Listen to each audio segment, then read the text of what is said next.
Kia ora koutou. Welcome to this presentation to launch the new PAT assessment for punctuation and grammar. The assessment has been designed to support teaching and learning and literacy for years 4 to 10. The new assessment will complement the tools that are already in the NZCER Literacy Toolbox. The assessment has been adapted from the Australian tool produced by the Australian Council for Educational Research. It has been written in line with the New Zealand curriculum and the literacy learning progressions, and the questions have been rewritten with New Zealand content. Before we get to the assessment, it is important to acknowledge the debate that will be alive in your staff rooms, your classrooms, and possibly your own home. Is the teaching of punctuation and grammar relevant in today's society? Language and communication is always evolving, and we have technologies that will do the work for us. Well, let's see what can happen if we don't get it right.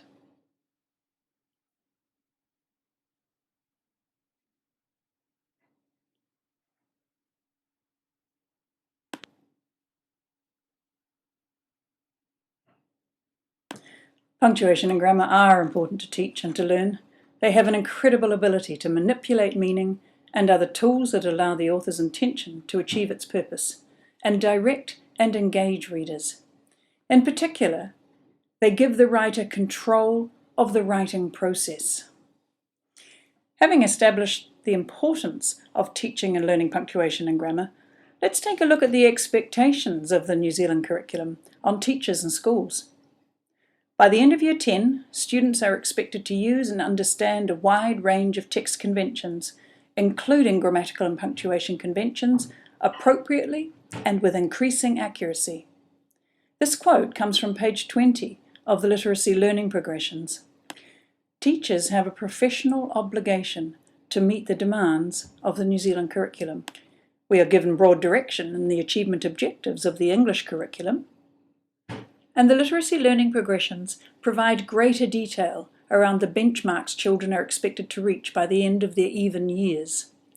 However, teachers gather a range of assessment information about what a child can and can't do, and they are constantly seeking reassurance that they are making evidence-based decisions. The PAT, Punctuation and Grammar, has been designed to be as helpful as possible to support teachers with specific information about what you would expect a child at a particular level to be able to do. The expected progressions for punctuation and grammar have been condensed from the literacy learning progressions and printed in the manual for easy reference for teachers. We are getting closer to the assessment. We are aware that there is a range of skill amongst teachers regarding their understanding and their ability to teach punctuation and grammar. The approach we have taken in the assessment is descriptive rather than prescriptive. That is, we are assessing punctuation and grammar in context rather than seeing it as a list of rules that need to be assessed. Our focus is on meaning.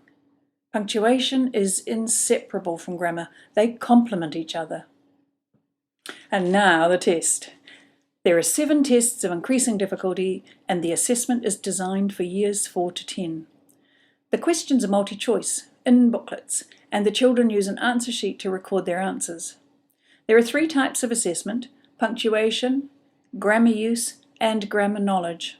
About a third of the questions in any one test assess punctuation, a few for grammar knowledge, and the rest for grammar use. The results of a nationally representative sample of 6,000 students in Term 1 gave us our standardised data. Student achievement is reported as a scale score.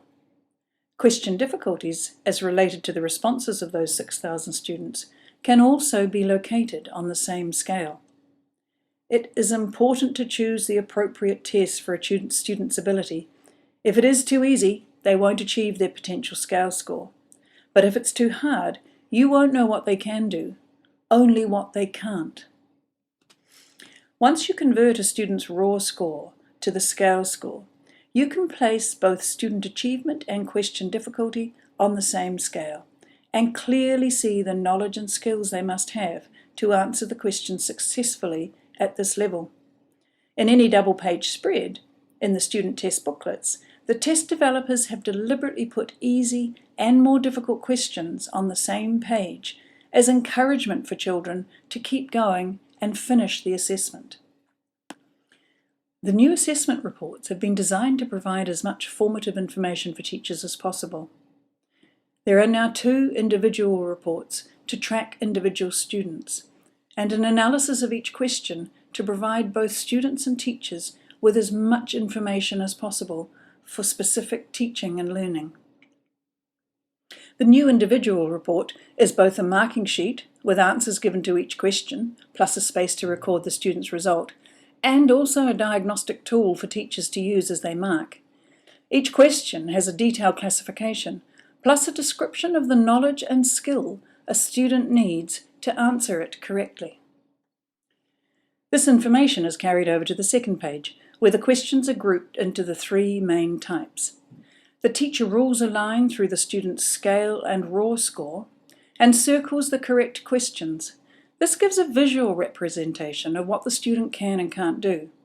On the right, the list of indicators for each question gives teachers a quick reference when marking.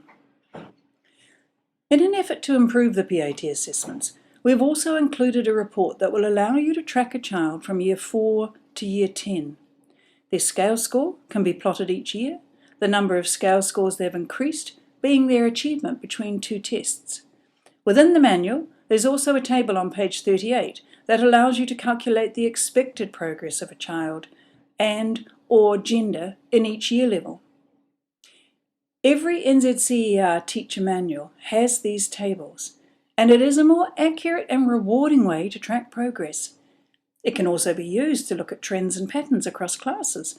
It can highlight effective teachers and can be used to make evidence-based decisions for resources and professional development. It is more refined than the STAY9 to measure progress. The STAY9 can only tell you how well the student has done compared to a nationally representative sample. So how can you use this assessment formatively in your classroom and schools? The New Zealand curriculum has clear expectations around assessment. The primary purpose of assessment is to improve students' learning and the teacher's teaching, as both respond to the information that it provides. We need to be clear in our purpose for any assessment we undertake. As a tool to support teachers, any PAT assessment has a wealth of information to support teaching and learning, but we need to teach our teachers how to use them. If the decision has been made to use PATs, then give teachers time to analyse the results. The tests have more to offer than only the STAY9. In the back of the NZCER PAT manuals, there are scale descriptions. These are brief descriptions of the skills and knowledge the student will need to answer a question at various points on the scale. In the P and G, there are 10 pages of scale descriptions organised under each of the 3 main question types. There's an overview of each main question type, then more detailed descriptions of other aspects of that question also provided. We'd like to encourage you to revisit the assessment resource banks and use the keyword search, using specific terms from the student reports that have shown our areas of learning needs. The ARBs are levelled to the curriculum, and teachers have a wealth of activities, formative and summative, that they can use to plan next steps. They are carefully designed to elicit responses that will improve students' knowledge and skills. Thank you for taking part in this PowerPoint, and we wish you the very best of luck.